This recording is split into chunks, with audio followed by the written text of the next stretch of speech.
What's wrong with you people? Welcome to Not Another Baptist Podcast. And if you are a Bible teacher, then the Master of Divinity is for you. You'll not only learn how to interpret Scripture, but also train for real life ministry. And if you are called to the pastorate, an MDiv ensures you are fully prepared. Southwestern Seminary even offers a wide variety of concentrations tailored to fit your calling, from biblical counseling to collegiate ministry and everything in between. Learn about the Master of Divinity at swbts at swbts.edu/MDiv. Kyle, guess what? It is December 12th. What's up, man? And the Texas Rangers are still World Series champions. Hey, yes, they are. Absolutely. They did miss out on the $2 million a year Shohei Ohtani deal. Listen, I know this is not a baseball podcast, but if I had a baseball podcast, I have many thoughts about the way that is set up. And it's monopoly money at this point. We're not even talking about real numbers. I want to know, does the 68 mil on the back half of the deal, is that going to count against their payroll? Obviously, I don't know. Out, but is that going to count against them in terms? I guess the assumption is that he's not going to still be with the team in 10 years, and I don't know. I don't know how that deferred money works. If they have to pay the luxury tax and all that. Yeah. Now, as someone who we're going to cease to exist, they're banking on the rapture, baby. As someone who's beginning to believe more and more that taxation is theft, I appreciate the strategy behind that, though. Yeah. Well, if I'm Shohei, I'm moving somewhere else the moment we get there. But we're not talking about that today. We are talking about, on average, pastors are planning 4 events or activities to help their churches celebrate Christmas this year.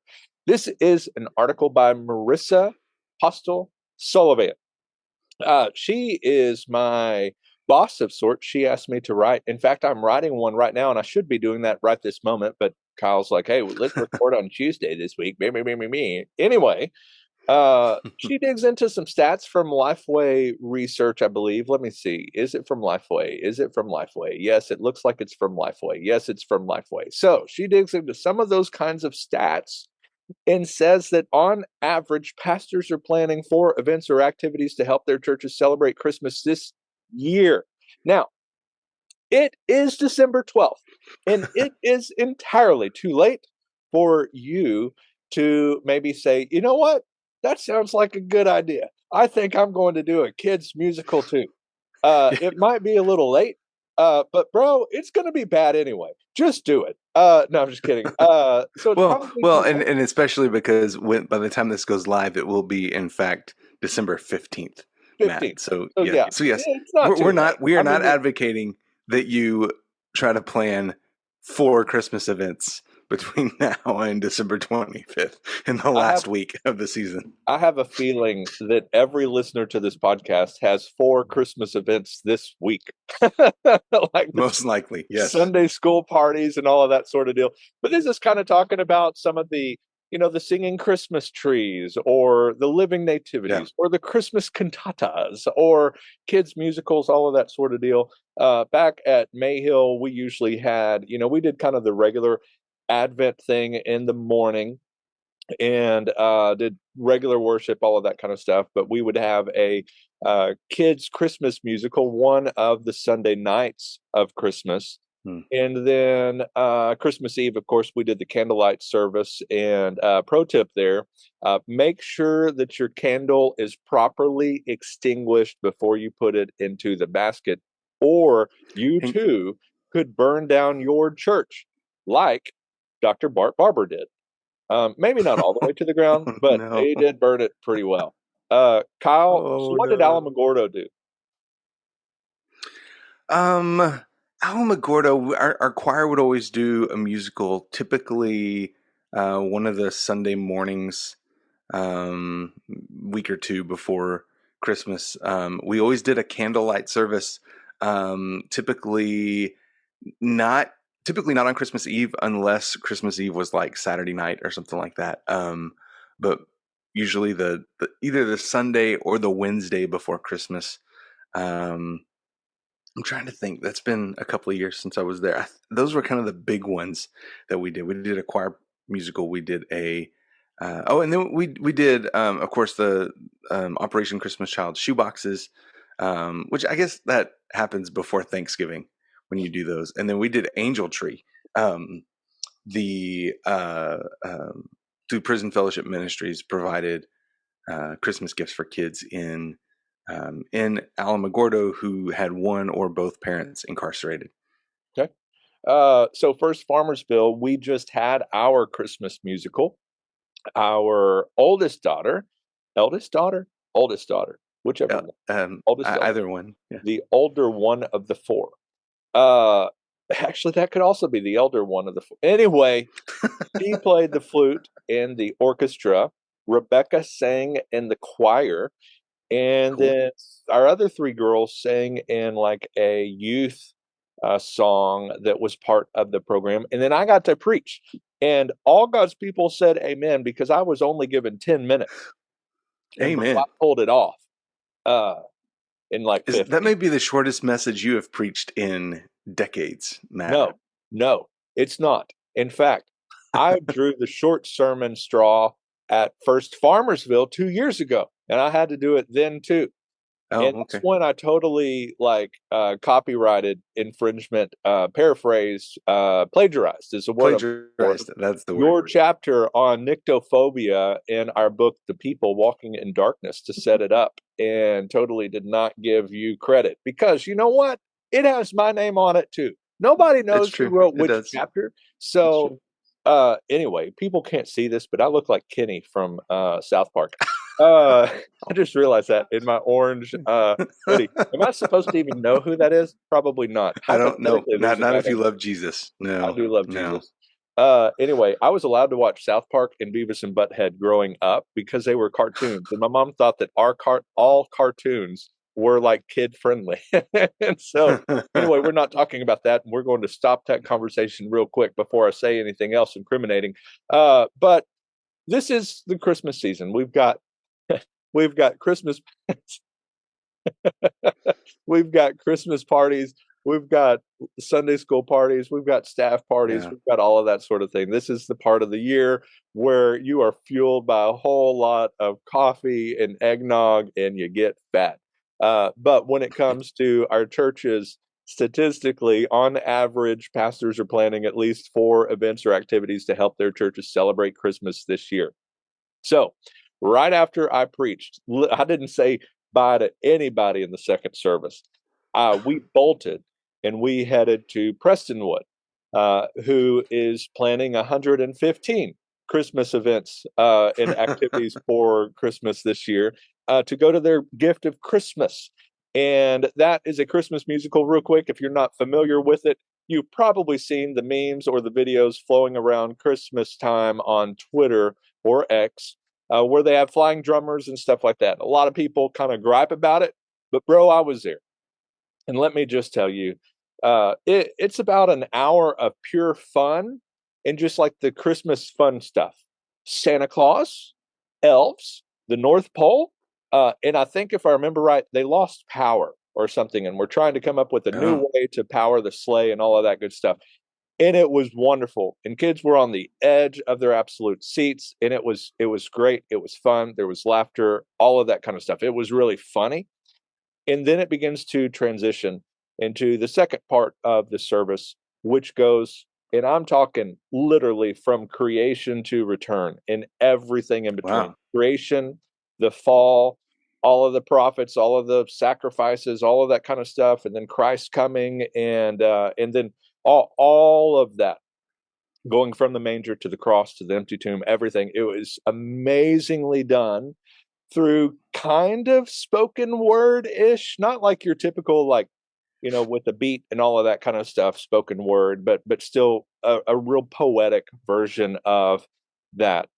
All that scarlet thread of redemption, as we might call it, was absolutely wonderfully done. And then the kind of living nativity thing.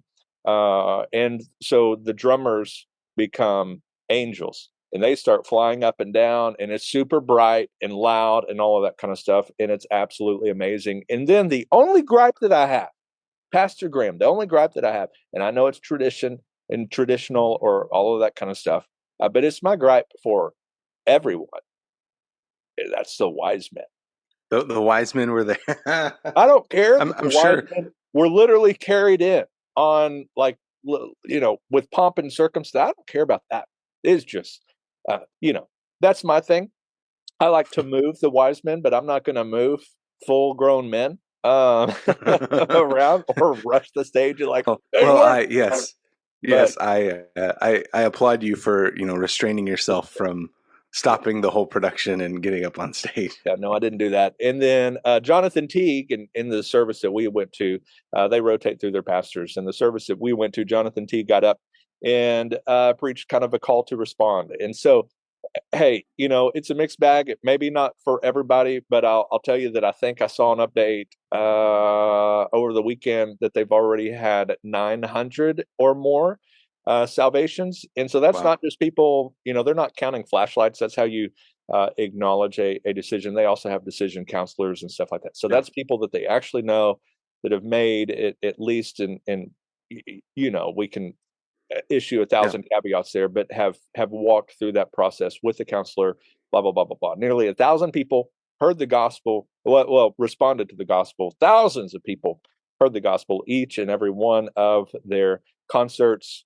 performances, and gospel presentations, whatever you want to call it. So you don't have to do that, and you don't have to do anything. You could be like Bart and pretend that Advent doesn't exist. But on average, pastors are planning 4 events or activities to help the churches celebrate Christmas this year. So let's talk about that. What is at the top of the list, Kyle? What do you think it is? It is Christmas Eve. Yep. 4 out of 5 pastors, 81%, are planning to offer such a service this year in addition to weekly services. I wonder. Well, listen, Christmas Eve is Sunday this year, so I hope there's more than 80% of churches that are doing something. Yeah.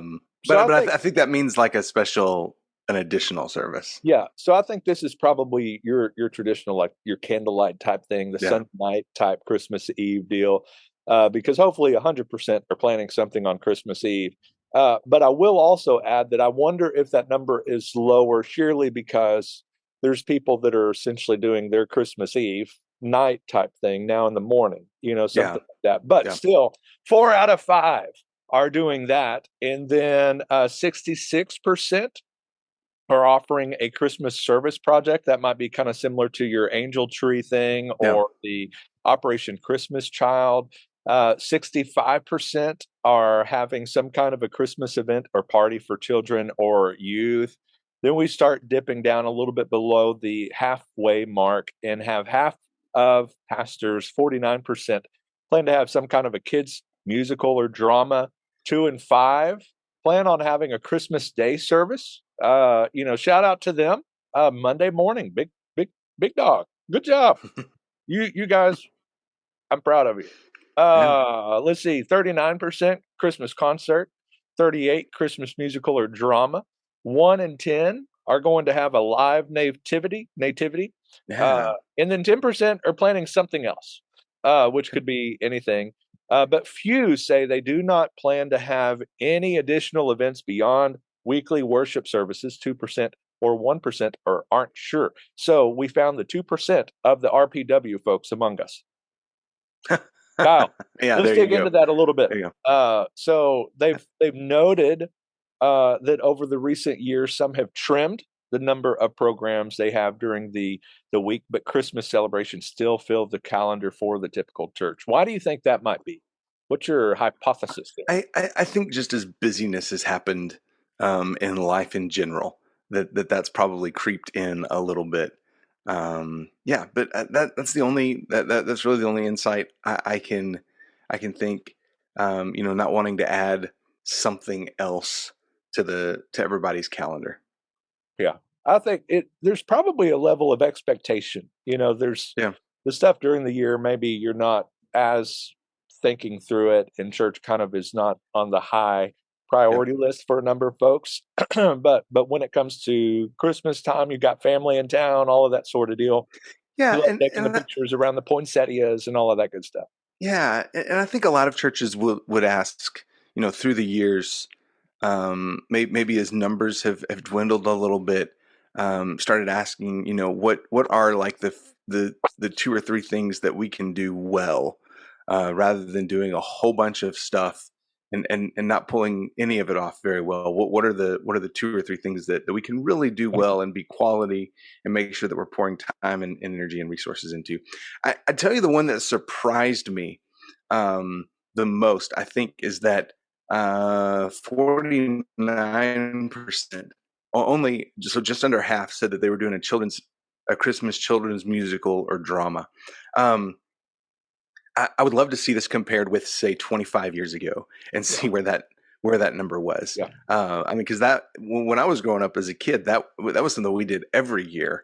And then when I got into youth, we even did like a youth Christmas musical a couple of years. And so, I mean, that was just a staple. Like, you knew there was going to be a children's musical. In fact, our church at Highland here in Lubbock, we're doing this for the first time in several years next Sunday night, or this Sunday night, 17th. Nice. Children's musical. It's going to be fun. Well, that's kind of the pastor's side. They plan it. Do the people like it? Don't do it and find out. But most say that they greatly enjoy listening to a choir singing Christmas songs or a concert. 60%. That's good. We had a concert Sunday night. Yeah. So 59, just under that, greatly enjoy listening to congregational singing of Christmas songs. That could be enjoy listening. No, they should enjoy singing. Oh, that's the next one. Okay, I see. Yeah. I see.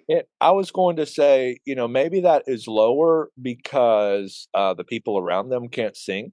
So we don't really like to listen to, Bart when he's trying to do the harmony and whatever song it is right next to you. Kyle? Here's an interesting stat on this. Hear this. The oldest churchgoers are the most likely, and the youngest churchgoers are the least likely to say they enjoy listening to congregational Christmas singing. So the oldest was at 71%. The youngest, it was at 38%. I don't know why. I found that fascinating. That's where I want to say, okay, boomer. Let's see, 57% enjoy participating in singing Christmas songs. So, because the best way to spread Christmas cheer is singing loud for all to hear. And that might be reflected in the fact that dudes don't like to sing. No, I'm just kidding. 57% say they like seeing children singing or in a drama for Christmas. I want to make so much fun of that.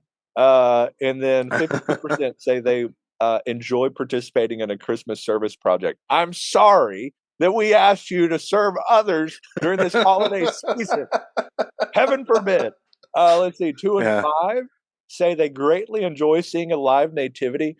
Bro, I'm on the edge of my seat waiting for that donkey. So anyway, participating in Christmas parties among church members, 38%, 35% say they enjoy lighting Advent candles. That one surprised me, but then it occurred to me, especially for parents of younger kids, that is not an enjoyable 5 minutes when as you're singing Silent Night and you're watching your 5-year-old with a lit candle and thinking, dear Lord, please do not let him burn the church down. I want to clarify, this is Advent candles, so that's not necessarily the Christmas. Advent candle. Okay. This is like the Advent wreath type thing, and so this is where the spirit of Bart reigns supreme, and is like, we're not Catholic, we don't do that here. So that says enjoy lighting Advent candles, and that's probably because what's that? 35%. That's probably because 65% of people are absolutely terrified to stand up in front of the church to light the Advent candle. There's that. And then there are 3% of our churches that are Grinches. They don't none of these. We don't like any of it. Yeah, we hate it all. And I think all of us as pastors are like, how is that not 13 or something? Well, may their Christmas playlist be filled with Wham. Yeah. Let's see. So any other thoughts? Which churches are planning what? The pastors of smaller churches, those with fewer than 50 in attendance, and then the spirit of Mark Clifton would say, normative, are least likely to say they are offering a Christmas concert. I wonder why. Because in order to do it, you would basically flip the sanctuary around and let the congregation be the artist. Let's see. 28, musical or drama, 31%, little higher, children's musical or drama.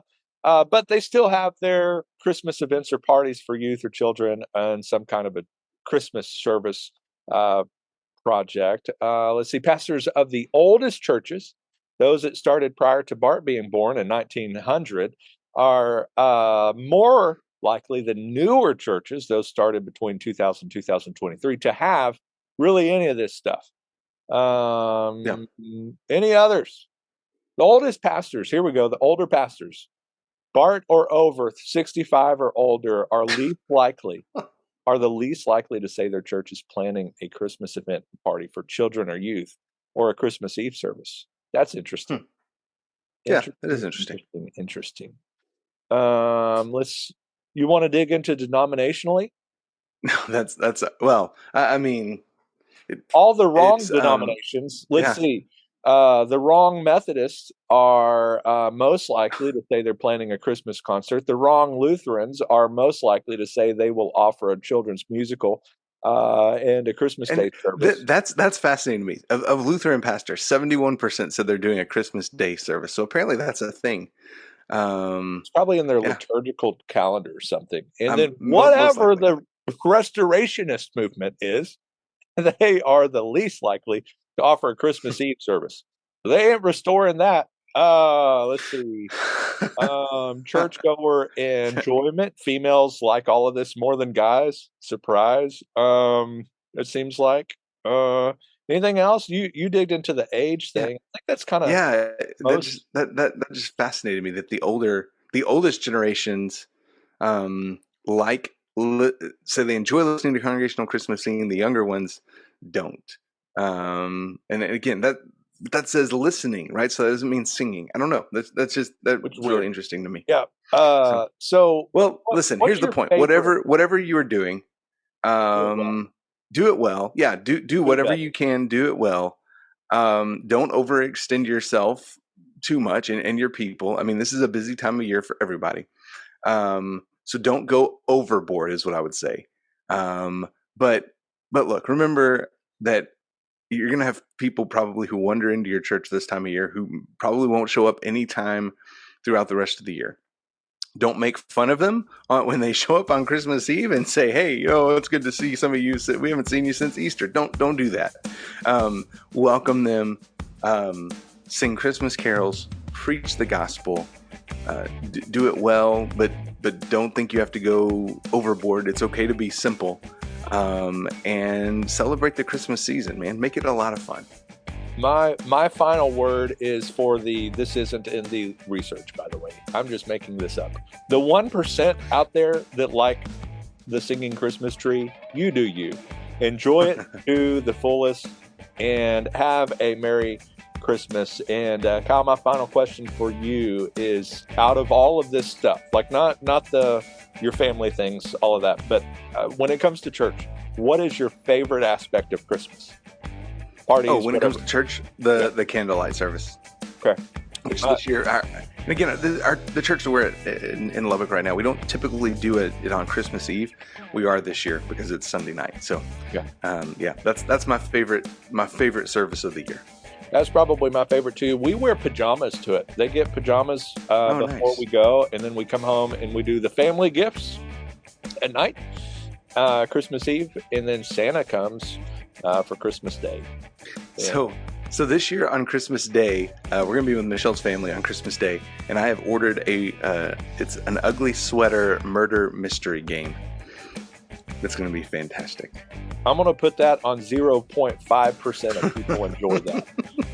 Kyle, and to everybody listening, have a Merry Christmas, and may your coffee be as black as night and as bold as your eggnog. What's wrong with you people?